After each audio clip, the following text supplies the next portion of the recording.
Hey, this is Rick Theriault, your Maine real estate guide. I'm on location today in the town of Corinth, Maine at 351 Meadow Road in Corinth.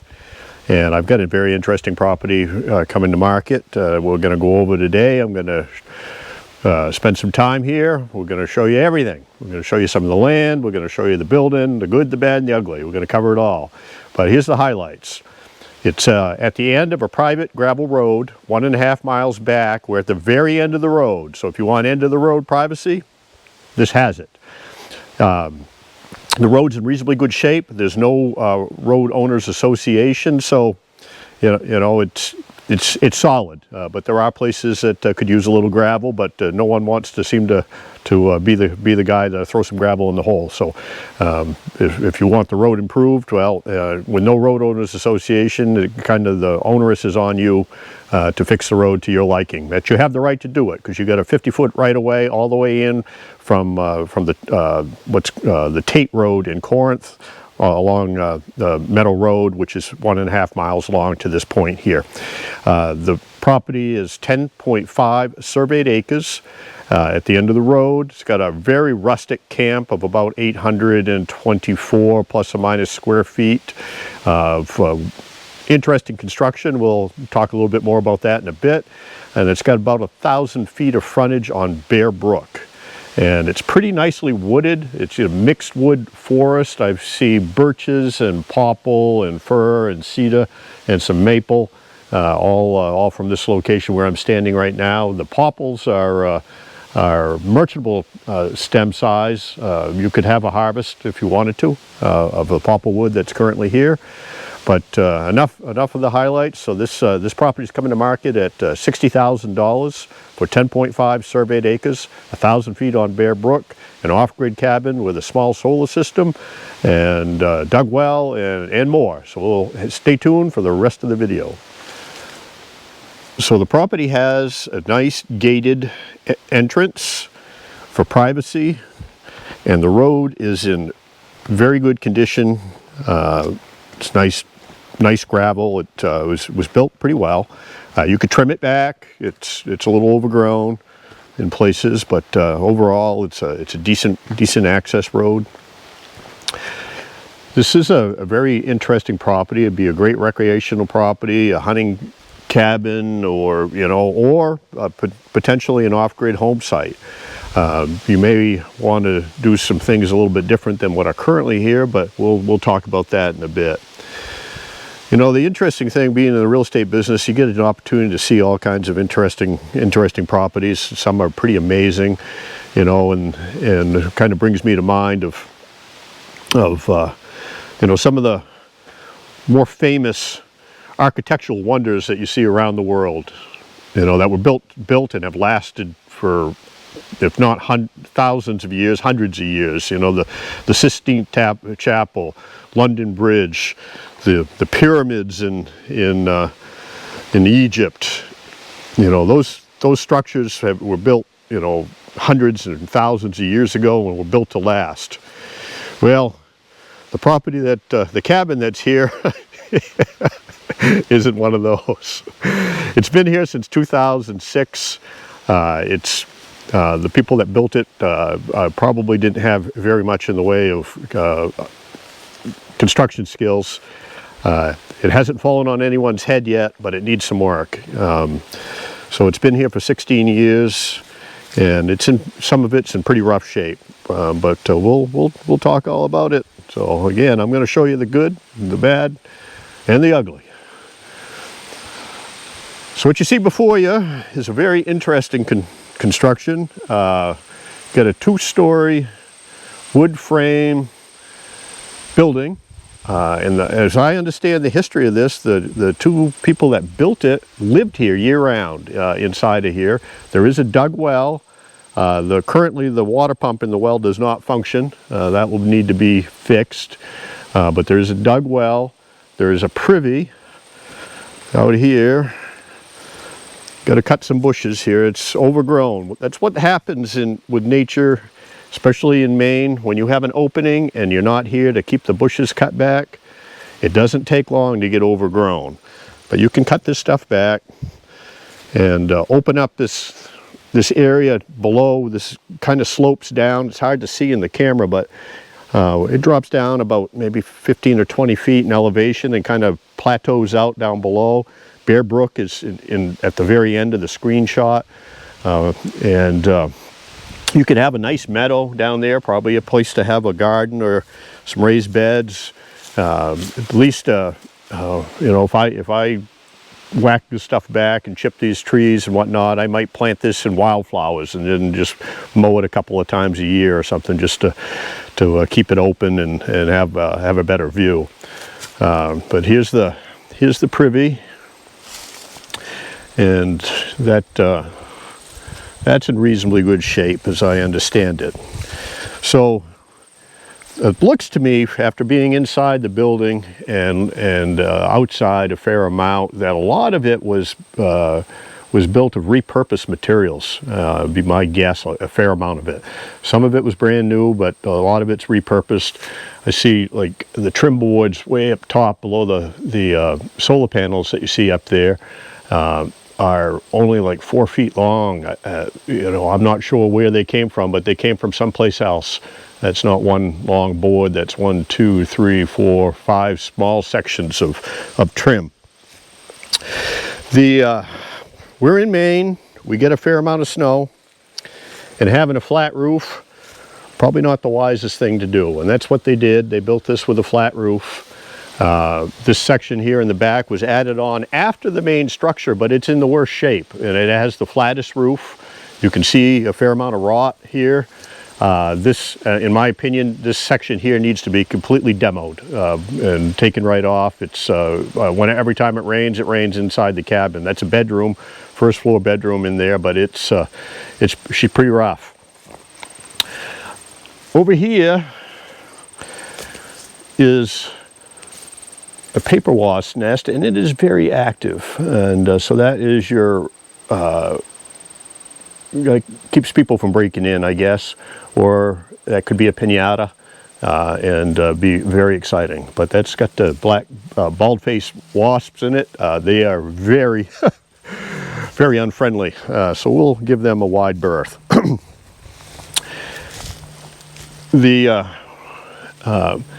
Again, so that back section of the cabin we'll see more when I go inside, but right now I'm going to head down to Bear Brook. But that back section needs to be torn off. The main section is solid, but I don't know. If you want to fix it, you can, but you're going to have to get right after it, because that main roof up there too is flat and it is leaking as well. Not as bad as the lower section, but it's leaking. You can see where places when you get up into the loft area where water is coming in. Well, I switched cameras to my iPhone, which does a better job on the interior. Just got, if anything, the iPhone has a pretty decent camera. We're gonna head inside. Those of you that are subscribers to our channel kind of know my style. I'll show you everything, good or bad. Head on in. As you can see, that door was homemade by the folks that built this originally back in 2006, and that's held up pretty well. You step inside to the great room. The view all the way up to the tippity top. It's got some nice stringers up there that are pretty solid for the most part. Pretty good shape. I would say they bought those. Some of the beams you can see are made of cedar posts that they probably cut right on site. A lot of this wood here was probably purchased from a local private sawmill or repurposed. A lot of it looks repurposed to me, so I'm not sure where they got it, but that's what it appears. Got some nice shelving up there, and this ladder, I guess, is your access to the shelves. So if you put your cans of beans up there, you're gonna have to climb up and get them. So I don't know. It's not the most practical use of space, in my opinion, but hey, to each their own. This is kind of the common area. Got glass sliding doors that have seen better days. Seem to be non-functioning at the moment. So they're stuffed with rags to try to keep the rodents out. Walking on the floor, I can feel a fair amount of settling. This is built, probably just on a gravel pad and piers, and I'm sure it has sunk into the ground in different places. Heated with a wood stove. That's a nice looking stove. You wouldn't have any problem staying warm, even as poorly constructed as this building is. It's not that big, and that stove would heat you up fine in here if you decided to keep this as is and fix it a little bit and live in it. I guess you can put that in the comment sections. What would you do? Would you demo this and use this spot and build something better, or would you fix it and just kind of live a simple life in a 824 plus or minus square foot camp in the woods? This area here, I believe, was a pet access door. I think they must have had little dogs or something. It's blocked off now, but you can see that's a hatch that went right outside. It does have a solar power system. It looked to me like there's 2 panels. It's probably roughly 300 watts. It's a 24-volt system. I think the seller told me there's 4 deep cell batteries. Current charge. I got a couple lights on. I turned the lights on when I first got here, so it's holding up pretty well. It's 26 volts. Xantrex inverter. Got an inverter bypass. I guess it's probably wired for a generator, but I don't know where that hookup would be. I have no idea. It's probably outside right under that paper wasp nest, so you're not going to see it because I'm not going there.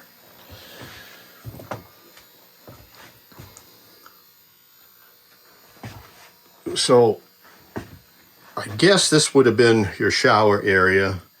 Again, the water pump doesn't work. I don't know what they have in the ground for a gray water system, if anything. It probably just drains directly onto the ground, for all I know. It's really hard to say. It does have, we'll go into the kitchen here, a little kitchen area, an electric hot water heater. Looks like it's 110 on demand. I've never seen one before like that, an Emax, but little hot water heater. Small made shelving,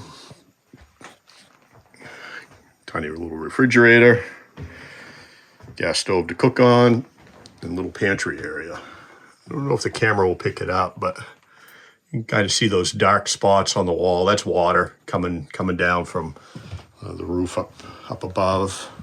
We'll check that out a little closer here. Just give me a sec. Okay. This is that addition area that I indicated from the outside that I said needs to be completely demoed. You can see daylight right there. That roof is completely gone. The boards are all saturated. It's holding water. It's got carpet down there that's holding water. That needs to be torn off. Just don't even think about trying to salvage it. It needs to be torn off. This is the access to the upstairs. Let's head it. Oop, there we go. Let's head on up. All right. So you got more space up here, loft area. But you can see there, water coming in there. So the roof on the main section needs to be addressed immediately. If you intend on trying to salvage this building, or it's just a matter of time and it's going to rot and come down. But quite a bit of space up here that you could have another bedroom up here, I guess. But I'd want to fix the roof.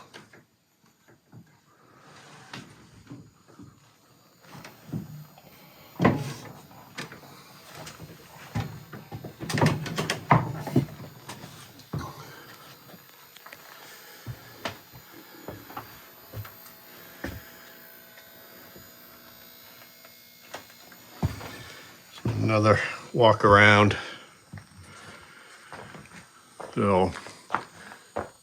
So you could fix it, but you got to fix the roof. The roof needs help. I sold a property a few years ago. and it had a roof problem too, and the seller told me it only leaks in the wintertime when there's snow on it. Okay. So yeah, it only leaks when it's raining. Things you hear. But anyway, here's the interior of the cabin. She's rough, but for the most part, solid, but it does, need sections demoed, and the roof needs some help. So I'm down here in the meadows, what would be the meadow section if you cut these bushes back and mowed it with a field and brush mower. This area here, this thing under the tarp and miscellaneous scrap pieces of wood is the well house. There is a well under there, a dug well, that provides water for the cabin. Again, the pump for it is non-functioning and would need to be replaced. So I just got done a little short while ago bushwhacking a trail down to the brook. So all these pink ribbons you see here, I hung them so anyone coming to see this property can walk down to the brook without getting turned around in the woods. Old guide's trick. So we'll follow this bushwhack trail. The bulk of the acreage is pretty heavily wooded, again with mixed wood. A lot of birch, maple, and some cedar and fir. Got a pretty nice mixed wood forest. You got plenty of hardwood here for firewood for heat in the cabin. And with a little sweat equity, you could have some nice trails down here to the brook. Very quiet, private location. I don't hear anything in the background except the breeze through the trees right at the moment and me snapping twigs going through the woods. So again, this property is in the town of Corinth on Meadow Road. Corinth is largely a bedroom community for the greater Bangor area. So we're about from this location, because it takes a few minutes to get out to the paved section of road, Tate Road. But we're about 20 miles from Bangor, and so it's about a 40-minute drive, roughly, because it takes about 15 minutes from here to pick your way along the 1.5 miles of gravel road to Tate Road, and then you can pick up the pace a bit and head into Bangor along Route 15. That's kind of the main drag in Bangor. Bangor is a nice community where you've got lots of good restaurants, several choices. You've got St. Joe's Hospital and Northern Light Healthcare, used to Maine Medical Center, and lots of doctors, eye doctors, dentists. Whatever you need for healthcare is available there.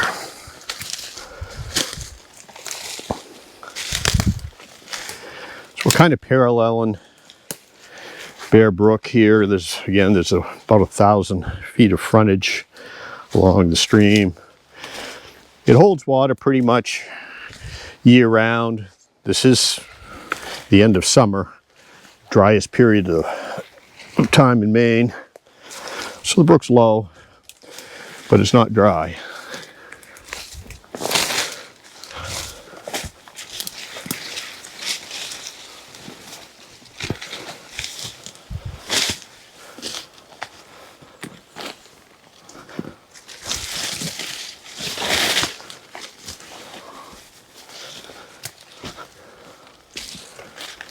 Now, Bear Brook is a tributary to Little Pushaw Lake. There's no direct access to the lake from here. You could, in theory, throw a canoe in here and paddle into Little Pushaw Lake, but you'd be dragging the canoe in places. Here's a nice little spot. We come down to Bear Brook. You get a fair amount of water here in this location.